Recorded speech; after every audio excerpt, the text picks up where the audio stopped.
अगर आप कंपैरिजन करेंगे तो लोड की जो क्षमता है वो क्रूज मिसाइल की कम होती है और क्रूज मिसाइल तेजी से टारगेट की ओर जाता है, बहुत ही तेजी से अपना निशाना साधकर वो टारगेट पर वार कर देता है। और गति के हिसाब से इसकी 3 कैटेगरीज हैं, ये भी आप समझ लीजिए। दोनों मिसाइलों में फर्क क्या है, मारक क्षमता में फर्क है वो हमने आपको बताया।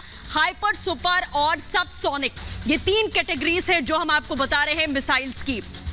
ये आप लगातार समझने की कोशिश करिए कि दोनों मिसाइलों में फर्क क्या है, क्योंकि इन्हीं हथियारों से बार बार हमले हो रहे हैं, इन्हीं मिसाइलों से हमले हो रहे हैं। तो ये आपने जाना कि आखिरकार क्रूज और बैलिस्टिक मिसाइल की एबीसीडी क्या है।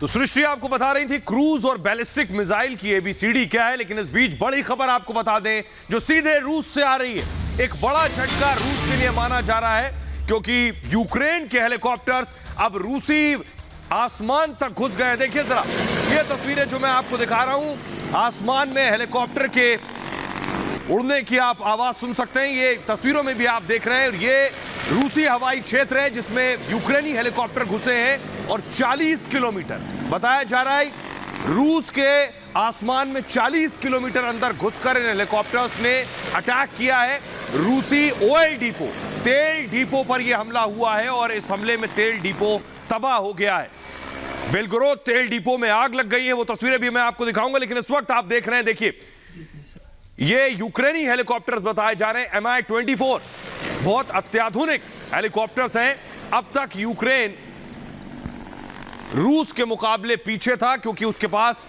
हवाई हमले में सीमित दायरे में इस तरह की एयर स्ट्राइक कर पा रहा था। बिल्कुल, तो सुहेल आपको ये सिलसिलेवार तरीके से यहाँ पर बता रहे थे किस तरह से ये एयर स्ट्राइक की गई। लेकिन आइए सीधे हम ग्राउंड पर एक बार रुक करते हैं। जैसा कि पहले भी हमने आपसे बताया कि ग्राउंड पर भी इस वक्त रिपब्लिक की बड़ी टीम मौजूद है। शाजिया का मैं सीधा रुक करूंगी, वहां से किस तरह की तस्वीरें सामने निकल कर आ रही है। और आज 37वें दिन जो यूक्रेन की ओर से सबसे बड़ा हमला शाजिया ये किया गया है पिछले 37 दिनों में हम देखें, और जाहिर तौर पर यह पुतिन के माथे पर शिकन बढ़ाती है। बेशक जाहिर तौर पर ये पुतिन के माथे पर शिकन बढ़ाती है। इस समय मैं राजधानी कीव में हूँ, 37वां दिन है, जंग लगातार और लगातार दोनों तरफ से जारी है। इस बीच कीव का मौसम बहुत ही ज्यादा खराब है, यहाँ पर लगातार बारिश हो रही है बीती रात से और लगातार सायरन भी बज रहे हैं। रात भर धमाके हुए हैं, बैक टू बैक अटैक्स हुए हैं और यूक्रेन का कितना जबरदस्त हमला था ये आप सब जानते हैं। लेकिन इससे रूस की बौखलाहट कहीं बहुत ज्यादा न बढ़ जाए और वाकई ये जो महायुद्ध है ये विश्व युद्ध के अलावा परमाणु युद्ध में ना तब्दील हो जाए, अब ये डर सताने लगा है। क्योंकि पुतिन एक नहीं बल्कि कई बार ये चेतावनी दे चुके हैं कि परमाणु युद्ध करेंगे हम, और इसकी तैयारी लगातार और लगातार हम कर रहे हैं। इस बीच एक और ब्रेकिंग न्यूज मुझे मिल रही है, तबाही की नई तस्वीर सामने आई है। हमले के बाद से तेल डिपो में आग लग गई। इस समय की ब्रेकिंग न्यूज, बड़ी खबर हम अपने दर्शकों से साझा कर रहे हैं सीधा ग्राउंड जीरो से। बड़ी खबर यह है कि आज 37वें दिन भी अलग अलग जगहों से लगातार और लगातार तबाही की तस्वीरें सामने आ रही है।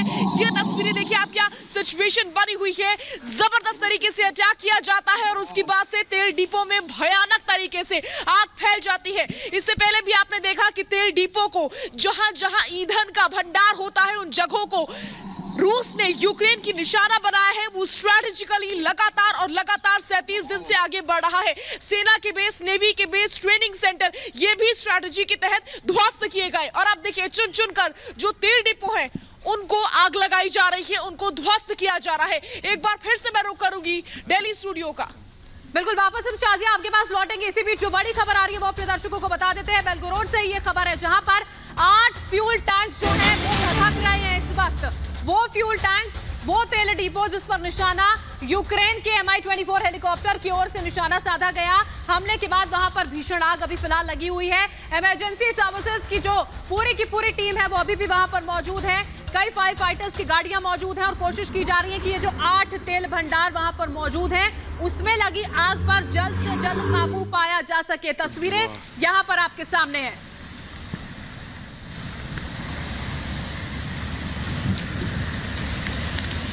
बिल्कुल, तो ये तस्वीरें हम आपको लगातार दिखा रहे हैं कि किस तरीके से हमले के बाद में 8 तेल टैंक जो हैं उसमें आग लग गई है भीषण, और बेलगोरोद में हमले का ये नया वीडियो सामने आ चुका है। इसके साथ ही आपको बता दें एक और बड़ी खबर इसी बीच आ रही है जिसका रुख कर लेते हैं। बड़ी खबर यह है कि जिस तरीके से तस्वीरें आपने देखी है कि बेलगोरोद में हमले के बाद इस वक्त क्या मंजर है, आपको बता दें क्या है और रेस्क्यू ऑपरेशन वहां लगातार जारी है। आपको बता दें इस वक्त की ये जो बड़ी खबर है, हेलीकॉप्टर से आग बुझाने की कोशिशें भी लगातार जारी है। बेलगोरोद से हमले का रेस्क्यू किया जा रहा है। इस वक्त की बड़ी खबर आपको बता दें, तस्वीरें भी हम आपको दिखाएंगे कि किस तरीके से रेस्क्यू ऑपरेशन यहां लगातार जारी है और अलर्ट भी आपको बता दें जारी किया गया है। रूस पर पहली बार जो है ये एयर स्ट्राइक की गई है यूक्रेन की ओर से, जिसकी तस्वीर आप देख पा रहे हैं। 8 टैंक ऐसे हैं जो आग की चपेट में आ चुके हैं, लेकिन अब फायर ब्रिगेड की टीम्स वहां पर मौजूद है। लगातार रेस्क्यू यहां पर किया जा रहा है आसपास के इलाके में।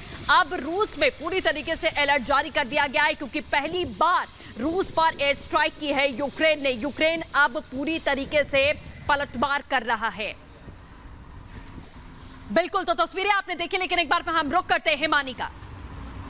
बिल्कुल सृष्टि, तो आप ये देखिए कि पहली बार आज देखिए जो रूस पर इस तरह की एयर स्ट्राइक हुई है। और आइए कुछ ग्राफिक्स के जरिए, कुछ और तस्वीरों के जरिए हम आपको यहाँ पर बिग वॉल ग्राफिक्स के जरिए समझाने की कोशिश करते हैं कि किस तरह से ये जो एयर स्ट्राइक है वो दरअसल रूस पर की गई है। देखिए ये सीमा पर है ये बेलगोरोद की, अगर हम यहाँ पर बात करें, और बॉर्डर से ठीक 40 किलोमीटर दूर, मतलब बहुत ज्यादा कोई फर्क यहाँ पर नहीं है। लेकिन आप ये सोचिए कि पुतिन ने ये बिल्कुल भी सोचा नहीं होगा कि रूस की सीमा पर या रूस के किसी शहर में इस तरह की स्थिति हो सकती है। जो जलती हुई आप वहां पर सड़कें इस वक्त देख रहे हैं कि किस तरह से वो तेल डिपो एक के बाद एक 8 तेल डिपो जिनमें आग लगी हुई है। वो सोचा नहीं था कि ये रूस के भीतर जो शहर हैं, जो रूस के शहर हैं, उनमें भी इस तरह की स्थिति देखने को मिलेगी। लेकिन आज वही स्थिति जो यूक्रेन में हम देख रहे हैं पिछले 37 दिनों से, वो अब आज रूस में भी नजर आ रही है। और बॉर्डर से ठीक 40 किलोमीटर दूर ये बेलगोरोद जो आप देख रहे हैं, जहां पर ये सबसे बड़ी एयर स्ट्राइक हुई है। लेकिन सवाल यहां पर ये है कि क्या इस एयर स्ट्राइक के बाद क्या अब पुतिन किसी तरह का कोई पलटवार करेंगे, ये यहां पर देखने वाली बात होगी। लेकिन इस वक्त एक और बड़ी खबर आ रही है, मैं सीधे रुक करूंगी इस वक्त बरखा। जी हाँ हिमानी, इस वक्त बड़ी खबर आ रही है, जिस तरह से आप बता रही हैं कि रूस के ऑयल डिपो पर अटैक हुआ है, तो रूस से ही ये बड़ी खबर मिल रही है कि रूस के जो पेट्रोल पंप्स हैं इस पर भारी भीड़ देखी जा रही है। यानी वहां लोगों में खासी दहशत है इस हमले के बाद। यानी रूस में रहने वाले लोग भी इन तस्वीरों को देख रहे हैं कि यूक्रेन भी रिटेलिएट कर रहा है। क्या रूस के हालात खराब हो सकते हैं? देखिए जरा, ये आप रूसी पेट्रोल पंप पे लंबी गाड़ियों का काफिला देख रहे हैं। लोग तेल भरवाने के लिए लंबी लाइन में लगे हैं। इस तरह की तस्वीरें आपने भारत में देखी होंगी, लेकिन रूस से तस्वीरें जो सामने आ रही हैं, ये तस्वीरें बता रही हैं कि लोगों को डर है कि तेल डिपो पर हमला हुआ, कहीं ऐसा ना हो कि पेट्रोल पंप्स पर तेल खत्म हो जाए, उनकी गाड़ियों में तेल ना बचे। इसलिए लोग घरों से निकलकर फौरन तेल भरवाने के लिए पेट्रोल पंप पहुंच गए। बरखा। बिल्कुल सोहेल, ये तस्वीरें हम दिखा रहे हैं अपने दर्शकों को। देखिए बेलगोरोद में अलग अलग पेट्रोल पंप्स जो इसके बाद मौजूद है, वहां पर गाड़ियों की लंबी कतारें देखने को मिल रही है, क्योंकि बेलगोरोद का ही एक वो ऑयल डिपो रहा जहां पर 8 टैंक्स मौजूद थे। उनमें आग अभी फिलहाल लगी हुई है, आग बुझाने के प्रयास किए जा रहे हैं। जैसे ये खबरें जो हैं वो रूस के लोगों तक पहुंची तो उसके बाद गाड़ियों की लंबी कतारें देखने को मिल रही हैं।